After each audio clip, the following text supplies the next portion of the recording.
Welcome to my channel दोस्तों। आज हम लोग मोशन के दूसरे पार्ट डिस्प्लेसमेंट के बारे में पढ़ेंगे। तो चलिए शुरू करते हैं। तो एक्चुअली डिस्प्लेसमेंट जो होता है वो एक लेंथ होता है, वह भी एक शॉर्टेस्ट पॉसिबल लेंथ होता है between the initial and final position. जैसे मान लेते हैं कि कोई कार है या कोई गाड़ी है, वो पॉइंट ए पर थी, कुछ देर के बाद वो पॉइंट बी पे जाती है। तो उसे जाने के बहुत सारे रास्ते हैं, मान लीजिए जैसे पी है, क्यू है और आर है। तो यदि वह पी से जाती है, कभी क्यू से जाती है और आर से जाती है, तो उसका डिस्प्लेसमेंट क्या होगा। तो एक्चुअली में होता क्या है कि डिस्प्लेसमेंट जो होता है वो किस रास्ते से गई ये डिपेंड नहीं करता है। डिस्प्लेसमेंट जो होता है वो हमें ये जानना चाहता है कि उसका जो शॉर्टेस्ट लेंथ हुआ वो क्या हुआ। मतलब उसे सिर्फ इनिशियल पोजीशन और फाइनल पोजीशन से मतलब रहता है, उसके बीच के रास्ते से उसको कोई मतलब नहीं रहता है। ठीक है, जैसे ये कार है, ये पहले ए पॉइंट पर थी, उसके बाद बी पॉइंट पर जाती है। तो ये सीधा रास्ता है, जैसे एक स्ट्रेट लाइन रोड है, मतलब पूरा सीधा। तो इसका मिनिमम पॉसिबल लेंथ हो सकता है ए से बी के बीच का। इससे छोटा रास्ता तो हो नहीं सकता है, क्योंकि स्ट्रेट लाइन के बीच में कोई स्लैक नहीं होता है। तो मतलब यही इसका क्या हो सकता है कि शॉर्टेस्ट लेंथ हो सकता है।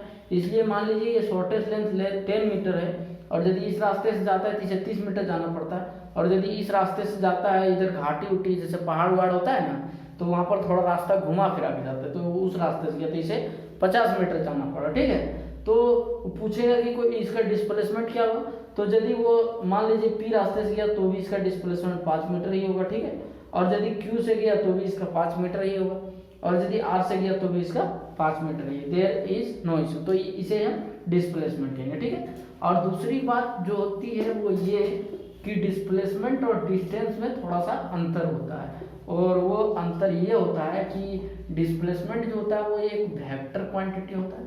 ठीक है, वेक्टर क्वांटिटी होता है, और ये जो डिस्टेंस जो होता है, ठीक है, डिस्टेंस जो होता है वो एक आपका स्केलर क्वांटिटी होता है। ठीक है, ये स्केलर क्वांटिटी होता है।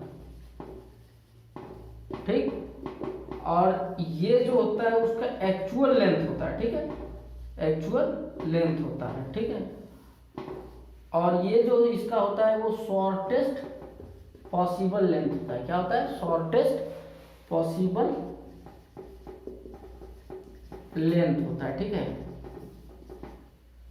और ये जो तीसरा जो होता है वो ये होता है कि डिस्टेंस जो होता है वो डिपेंड ऑन पाथ करता है। ठीक है, डिपेंड ऑन पाथ, मतलब ये कौन सा पाथ पर गया ये इसका डिपेंड करता है। ये जो होता है does not depend on path. ठीक है, डिपेंड ऑन पाथ, मतलब ये पाथ पे डिपेंड नहीं करता है। और ये सबसे इम्पॉर्टेंट चीज जो होता है वो डिस्टेंस जो होता है। डिस्टेंस जो होता है वो क्या करता है कि हमेशा डिस्टेंस जो होता है वो डिस्प्लेसमेंट के बराबर या उसके बराबर होता है। जैसे ये मान लीजिए डी है, वो ऑलवेज ग्रेटर और इक्वल टू एस होता है। ठीक है, लेकिन ये जो होता है डिस्प्लेसमेंट मतलब एस, ये हमेशा से क्या होता है कि लेस देन होता है और इक्वल टू डिस्टेंस हो सकता है। ठीक है, मतलब इट इज